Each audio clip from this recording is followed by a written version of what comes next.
Bayangkan seorang anak yang jatuh cinta pada ibunya sendiri, sebuah legenda yang hidup ratusan tahun, diwariskan dari mulut ke mulut. Apakah sang kuryang hanya mitos atau ada kebenaran yang tersembunyi di balik kisah yang tabu ini? Di video ini kita akan membedah kisah sang kuryang dari berbagai sisi, mitologi, sejarah, budaya, dan sains.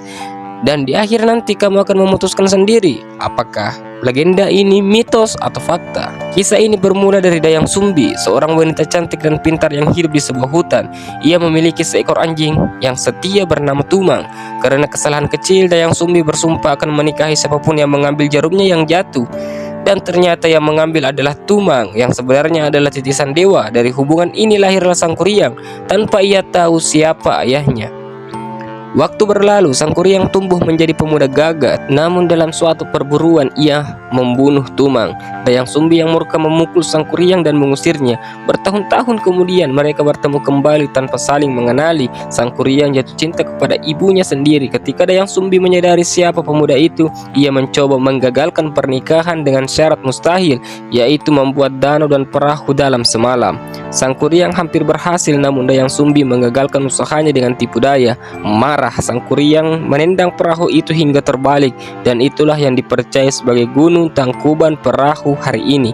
Cerita sang kuryang tidak berdiri sendiri. Dalam tradisi Sunda kuno, anjing, gunung, dan air adalah simbol-simbol penting. Dalam kosmologi Sunda, gunung adalah tempat para leluhur. Apakah kisah ini merupakan alegori tentang penciptaan alam atau siklus hidup manusia? Tumang sebagai anjing sakral bisa jadi merujuk pada roh penjaga atau dewa dalam bentuk hewan.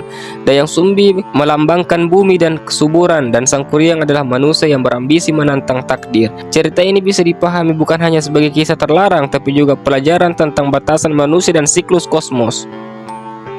Beberapa peneliti meyakini bahwa kisah ini menyimpan catatan sejarah masa lalu. Benarkah Gunung Tangkuban Perahu tercipta dari letusan dahsyat ribuan tahun lalu?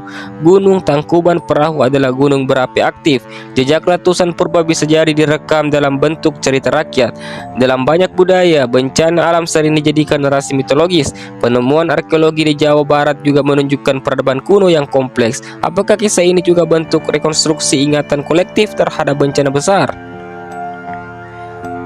Dari sudut pandang psikologi, kisah ini memuat konflik kompleks, identitas, trauma, dan ketidaktahuan. Sang kuryang tidak tahu siapa ayahnya dan tumbuh tanpa arah. Kisah ini bisa ditafsirkan sebagai trauma keluarga dan efek dari kebohongan orang tua. Selain itu, legenda ini menyampaikan moral tentang pentingnya kejujuran, batasan, dan harga diri.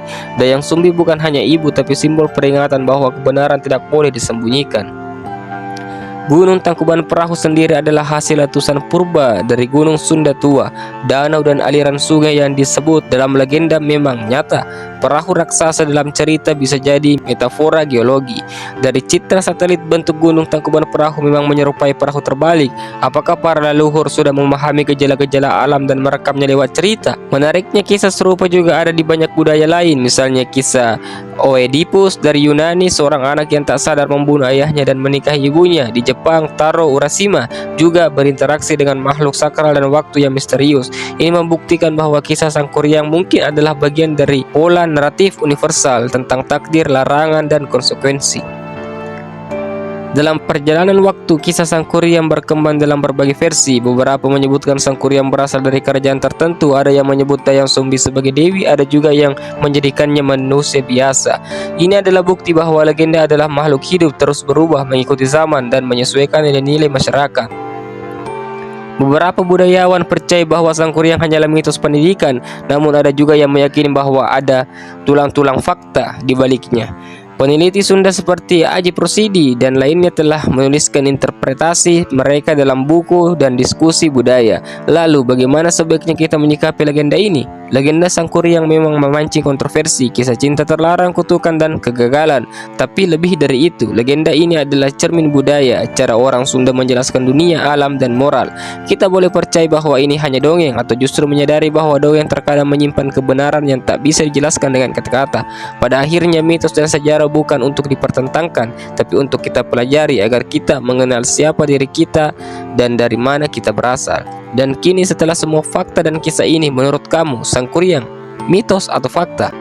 Tulis pendapatmu di kolom komentar. Dan jangan lupa like, komen, dan subscribe. Sampai ketemu di episode sejarah berikutnya.